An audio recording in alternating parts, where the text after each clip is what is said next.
ছিল ছোট্ট একটা পুরস্কার, তাই না? যারা পুরস্কার পান নাই বলবো না, হয়তো এই পুরস্কারটা পান নাই, কিন্তু সবার জন্য আমরা পুরস্কার নিয়ে আসি।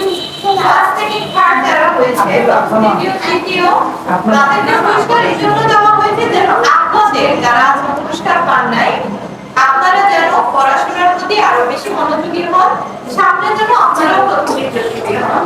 ঠিক আছে? সংগঠন কিন্তু পুরান বাজারে মানুষের মৌলিক চাহিদাগুলো নিয়ে কাজ করছে। কি কি নিয়ে কাজ করছে? খাদ্য, বস্ত্র, চিকিৎসা সেবা, মানুষের জন্য কর্মসংস্থান এবং বাসস্থান। যখন ঝড় হয়, বৃষ্টি হয় বা পূজার সময়, কোরবানি ঈদের সময়, তখন কি করি? যারা অবহেলিত আছেন, যারা আমাদের মতো ভালো খেতে পারছেন না, তাদেরকে আমরা খাদ্য সামগ্রী দিয়ে থাকি বিনামূল্যে।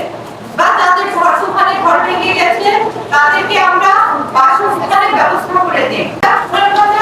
গতবার 55টা পরিবারকে বাসস্থানের ব্যবস্থা করে দিয়েছি, এর মধ্যে যাদের ঘর ভেঙেছিল, এবং বন্যায় যাদের ঘর প্লাবিত হয়েছিল তাদেরকে আমরা খাদ্য সামগ্রী দিয়েছি, আমরা চিকিৎসার জন্য ওষুধপত্র দিয়েছি, স্যালাইন দিয়েছি।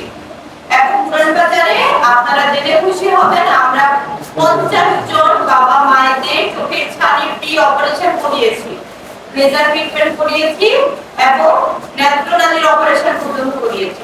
এখন শিক্ষার ক্ষেত্রে কিভাবে? শিক্ষার ক্ষেত্রে হচ্ছে যে আমরা পরীক্ষা দিচ্ছি, শিক্ষা সামগ্রী দেওয়া হচ্ছে, অনেক মাদ্রাসায় কোরআন শরীফ দেওয়া হয়েছে, অনেক স্কুলে আমরা ট্রেনিং এর ব্যবস্থা করছি এবং ট্রেনিং এর পর আমরা প্রথম দ্বিতীয় তৃতীয় পুরস্কার বিতরণ করছি।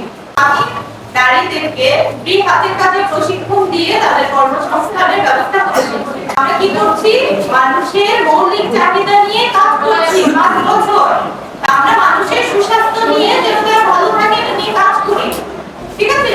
আপনারা ভালো পড়াশোনা করবেন এটা বলবো না, আপনারা ভালো পড়াশোনা করার জন্য আপনাদের সহযোগিতা উৎসাহ দেওয়ার জন্য কি কি করতে হবে আমরা সেটা করে যাই। তাহলে আজকে আপনারা ভালো থাকবেন, আর কথা বলবো না। অনেক অনেক ধন্যবাদ আমাদের পুরো ভলান্টিয়ার টিমকে, তারা না থাকলে আমাদের কাজগুলো, আমাদের পথচলাগুলো এতটা সহজ হতো না।